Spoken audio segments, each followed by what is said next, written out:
Hi, this is Dale Buchanan, the host of Puppy Talk Podcast. Before we get started today, I wanted to let you know of my new book, The Complete Puppy Training Manual. It's available on Amazon in 4 formats: Kindle ebook, paperback, hardcover, and audiobook. You can find it on Amazon right now. It's called The Complete Puppy Training Manual, and I will put a link in the show notes of this episode. I'm Dale Buchanan, and this is Puppy Talk, the podcast that offers advice on how to raise a healthy, happy, and obedient puppy. This podcast is sponsored by Top Gun Dog Training. Be sure to subscribe to this podcast now so you don't miss a single episode of Puppy Talk. Welcome to episode number 29 of Puppy Talk. This episode, we're going to talk about how to control puppy barking. Before we get started, we first need to identify what type of barking it is. Let's go through 4 of the most common types of puppy barking. First of all, there's frustrated barking. When your puppy is probably in a crate or has nobody paying attention to them, they're frustrated, they want attention. The next most common form of barking is fear barking. When your puppy is scared of somebody or another dog, they're going to have fear barking, and they're going to be backing away from the stimulus. The next one is guard barking, as if somebody was knocking at your door or walking out in front of the window, and they're guarding the house. They're guard barking. That usually has a growl and then a bark. That's how you know that's guard barking. And then there's excited barking, usually when your puppy is playing or in agility or doing something where they're overstimulated and very excited and even very happy. You keep in mind, these tips that I'm going to give you are very general. If you need specific guidance on how to control excessive puppy barking, you will need to seek the help of a certified dog behavior consultant. So the first tip that I have is make sure your puppy is getting enough exercise. I don't know how many times I have said this in so many episodes.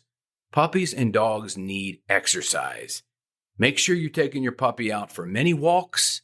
Make sure they're running in the backyard or playing around somewhere or at the dog park or doggy daycare when they're old enough. And make sure they're getting enough physical and mental exercise. The mental exercise is going to be dog obedience training and commands that get the dog to focus on you and mentally drain their brain. When they are tired, they are less likely to seek attention, even when you put them in the crate and even when you leave for the day. Number 2, make sure that your puppy is getting plenty of socialization. I keep saying this over and over and over again in probably 50% of the episodes that I've done. Puppies need a lot of socialization with people and with other dogs. For Dixie, I take her to a doggy daycare 3 days a week and the dog park twice a week. And when we go for walks, she's always interacting with people and other dogs. So socialization is very, very important for your puppy to be well-rounded, grounded, healthy, and happy. Number 3, manage surroundings. If the puppy is constantly reacting to something outside the window or somebody knocking at the door or somebody walking around out back like the lawn maintenance man or something like that, then you want to manage those surroundings and the environment so that the puppy has less of a chance to react to them. For example, I have a client whose mini Australian Shepherd, just a little bit older than Dixie, was barking when somebody knocked at the door. And the puppy barked quite a lot. So I said, don't have anybody knock at the door anymore. Have them come right into the house without a door knock. They did that, and then the puppy never barked at the door again because there was no stimulus there. There was no trigger. So we removed the trigger, and then the puppy stopped reacting and barking in that situation. Number 4, teach the quiet command. We talked about this with the episode of 10 Tips for Puppy Relaxation with Laura Donaldson. You want to go to the mat, teach the puppy to relax, calm the puppy down with a licky mat or a Kong, and then teach the quiet command. Good girl, Good boy. That's very good. Now stay quiet. That's quiet. That's very good. And that's how you do that. Use a calm voice for the quiet command. Number 5 tip. Don't respond to puppy barking. The puppy's in the crate. It's barking. Don't give it any attention.